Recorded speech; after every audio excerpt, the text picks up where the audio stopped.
like they cut me open. And so, I knew she would be able to handle the automated version, animated version versus the, gory version that her dad saw when they, the live version when they got pulled out. But it's important to have those conversations, I think, with our kids, too, because I was sharing with you earlier, and I shared in my past podcast, like she had access to a app very similar to Instagram, but it's for teens, so they say, and or the preteens, and they created avatars. But all of a sudden, you see that these kids have following 1.5 thousand people, or she has 455 followers.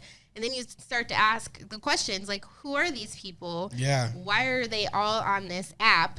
And what are you guys even talking about? And so, really having those conversations. And for me, schools are very quick to introduce technology to our kids so they can know how to function through it and know how to operate them, right? To prepare them. A lot of this is preparing them for the workforce and understanding technology in relation to jobs. This is why we learn typing. This is why we learn how to use spreadsheets and all those fun things, right? Because they do track later on into work and being put into work, the work field. And so for my kids, we had a conversation the other day about, you have access to all this and you can do it all, but do you really understand what you're doing and what you have access to? So I think we really have to have a lot of more conversations around that with our children, as well as, really not shying away from topics we may not want to talk about.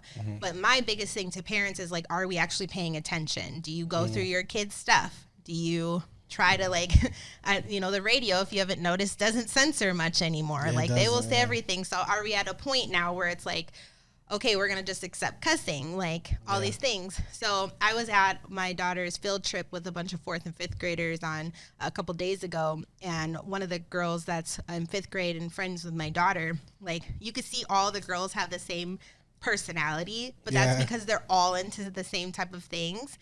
But this girl in particularly, she was just cussing out this little 4-year-old because she was irritated, or not 4-year-old, excuse me, 4th graders, because she was irritated by their behavior. But she's in here and we're in a work simulation, so she's in here cussing these kids out, and I'm like, whoa, come here, and and my daughter, she's interesting because she kind of calls me out sometimes, like I'm being hypocritical because I do cuss a lot as an adult, and it's just I inherited it from my family, so I wouldn't be shocked if my kids are cussing right now, but they don't cuss around me. And so I wasn't shocked to hear this other 5th grader cussing, but it's more in the context of she was yelling at them and just screaming and then telling them to shut the F up, all these things.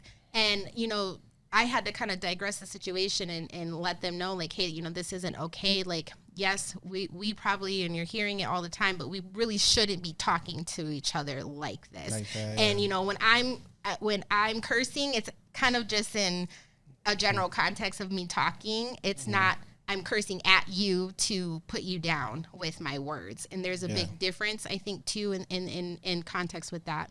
All right, we're back. Hello again. Okay, so again, we're just kind of talking about these lovely children of ours and what do we do as parents. So I really kind of want to get to again, the meat of why I asked this question. I think, we're really in a society where it's kind of hard to navigate the safety for our kids within the context of social media and all of the technology, just because of the data that comes out with, how bad it could be or can be on our child. But, I kind of came to a conclusion the other day of I can only control what I can control as much as I can. And the other part is I'm not going to stress over it as much as I can. And so when I talk about the parental, having that second parent figure, kind of monitoring, especially through dating and things like that, monitoring the use and what you're going to allow and not allow. And for me, it's at this point is, okay, if they can understand what they're watching, right? They understand what is right from wrong. But the biggest part is my kids still believe everything they see on the internet is true. Yeah. And when I have young kids, mine are only 8 and 11. It's kind of hard to pull them back to reality. Like, no, this isn't it. And then the other thing is where I still struggle with is the impact on their behavior, as far as what is influencing the type of person that they are or are becoming, because they're watching like the same, the algorithm is true when it comes to context of what is being watched on YouTube or anything like that. And even just the TV, if you guys didn't notice, even Hulu and Netflix and all of those things will start siphoning certain videos to your kids if they start to watch certain kind of context and content. And so, I really try to be careful. And so, for me, it's kind of just like, I'm going to keep, with the battle, and I'm going to just try to limit where I can, but I don't want them to also feel like I'm taking away something from them that is really part of this generation's society. Yeah, I think you hit it on the head with one. Yeah. Like, it's a battle, and you cannot give up. To me, like, I do sometimes feel like, man, I don't care what you do. Yeah. You'll do whatever you're going to do. And it's like a defeatist mentality sometimes that I'm not happy that I have.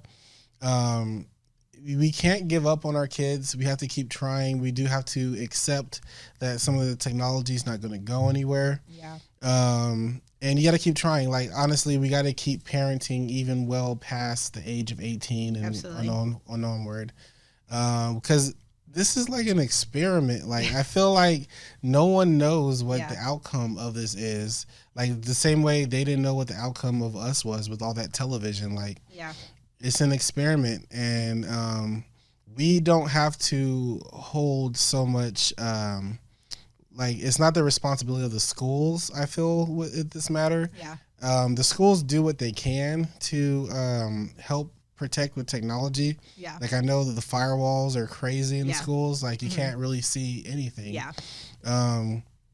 You still have to do your job at home with putting up those same type of firewalls and be even more vigilant, because your child will have more time at home than they will at school, especially during the weekends. Oh yeah. Yeah. It's huge. Weekends go crazy. Yeah. And you asked me a good question too, of like, do you set timers on your phone, or do you on your kids' stuff, or do you limit? And so definitely the setting the timer, 9:00. No, that it goes off. Yeah, 9 p.m. Yeah.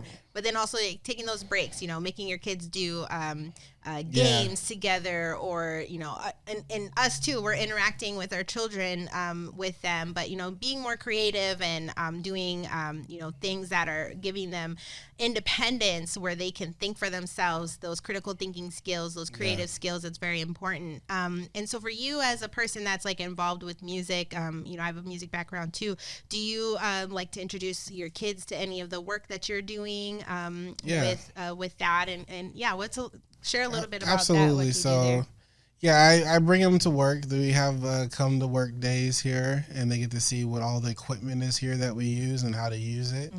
I think it's important to bring your children with you to work, especially if it's a safe environment. That way they can start getting those social skills and getting the experience of being in a professional environment. Yeah.